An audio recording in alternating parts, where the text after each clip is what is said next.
bacalah Al-Quran, karena sesungguhnya dia akan datang pada hari kiamat sebagai penolong bagi orang yang membacanya. Yang akan nolong kita di hari kiamat bukan ayah ibu kita. Yang akan nolong kita di hari kiamat bukan pasangan kita.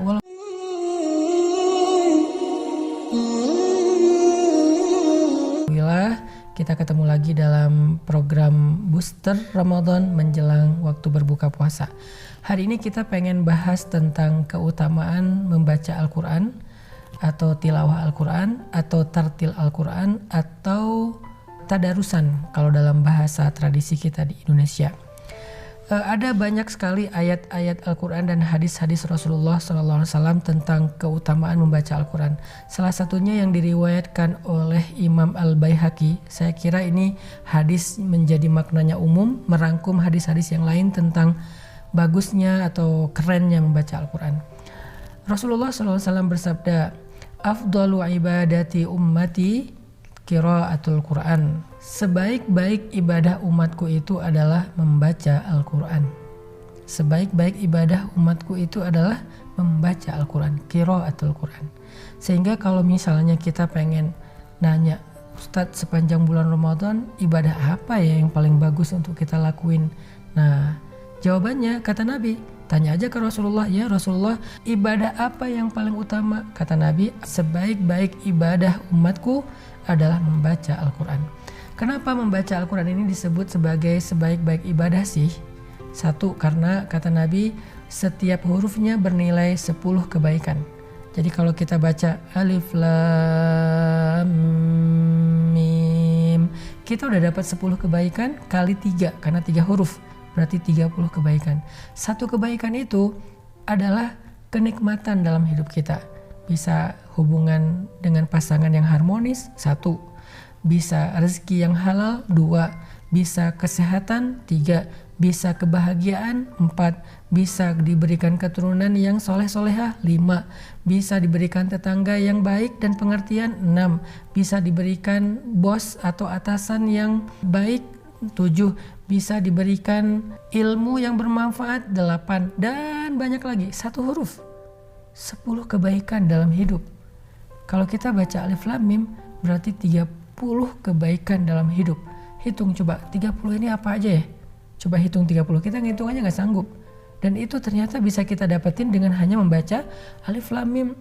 Tapi jangan menjadi orang yang terlalu qanaah ya, yang udahlah satu hari saya cuma butuh 10 aja, akhirnya nun, udah beres.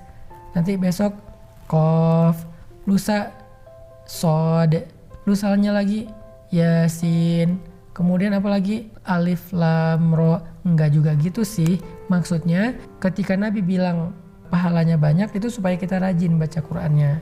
Kita baca 1 hari 1 lembar, 2 lembar, 3 lembar, idealnya 1 juz.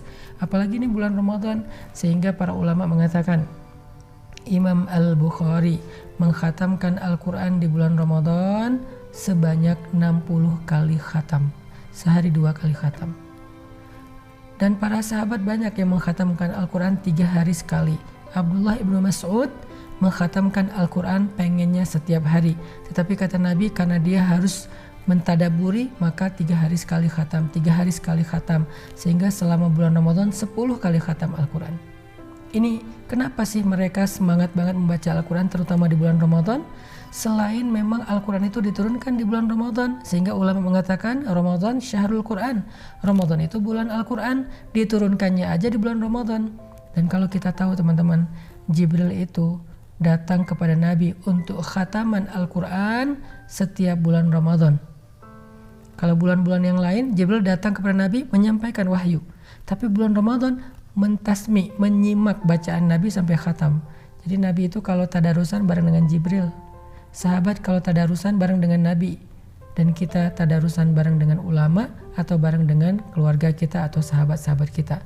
Kalau selama ini lagi ngetren, selama wabah ini kita banyak melakukan meeting online. Sekarang coba tadarusannya secara online lewat aplikasi-aplikasi online meeting itu. Kita bisa gantian. Caranya gimana Ustadz? Bisa satu orang membaca, yang lain menyimak, seperti yang dilakukan Abdullah ibnu Abbas beliau baca, yang lain menyimak.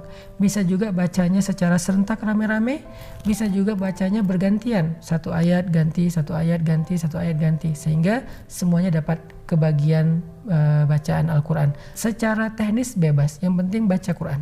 Itu keutamaan membaca Al-Quran, kata Nabi, sebaik-baik ibadah dan satu hurufnya 10 kebaikan. Belum lagi nanti hadis-hadis yang lain, kayak hadis Nabi bilang gini, Iqra'ul Quran fa innahu ya'ti yaumal qiyamah syafi'an li sahibih. Bacalah Al-Quran karena sesungguhnya dia akan datang pada hari kiamat sebagai penolong bagi orang yang membacanya. Yang akan nolong kita di hari kiamat bukan ayah ibu kita. Yang akan nolong kita di hari kiamat bukan pasangan kita. Walaupun dia bilang di dunia, aku mencintaimu selamanya gitu. Cinta sejati, hidup dan mati bersama segala macam. Ya, itu bahasa-bahasa ungkapan perasaan dia. Tetapi kenyataannya ketika bangkit dari kubur, yauma yafirrul mar'u min akhihi wa ummihi wa abihi wa sahibatihi wa banihi likulli imri'in minhum yauma idzin sya'nun yughnih. Hari ketika seseorang lari dari sahabatnya, ayah dan ibu lari dari anaknya, pasangan lari dari pasangannya, pada hari itu semua orang sibuk sendiri-sendiri. Gak ada satupun yang akan menoleh ke arah kita. Terus yang nolongin kita siapa selain Rasulullah SAW? Al-Quran. Inilah sahabat sejati kita. Kita mencintai seseorang, suatu saat dia akan meninggalkan kita. Kalau kita meninggal duluan, dia akan pergi meninggalkan kita sendiri di dalam kubur. Lalu ketika dia sudah meninggalkan kita 7 langkah berjalan menjauh dari kubur, siapa yang akan menemani kita di dalam alam barzakh yang gelap dan sempit itu? Al-Quran. Dia sahabat sejati, teman-teman. Makanya yuk kita jadikan bulan Ramadan sebagai bulan akrabnya kita dengan Al-Quran. Dia yang akan menemani kita di dunia, memberi kita kebaikan-kebaikan sepanjang hidup. Dia juga yang akan nemenin kita di alam kubur ketika kita sendiri dan ditinggalkan semua orang. Dia yang akan menemani kita di padang mahsyar ketika kita bangkit. Dia yang akan menuntun kita sampai ke surga Allah Subhanahu wa taala. Al-Quran. Jadi yuk kita jadiin bulan Ramadan bulan bersahabat dengan Al-Quran. Barakallahu fikum.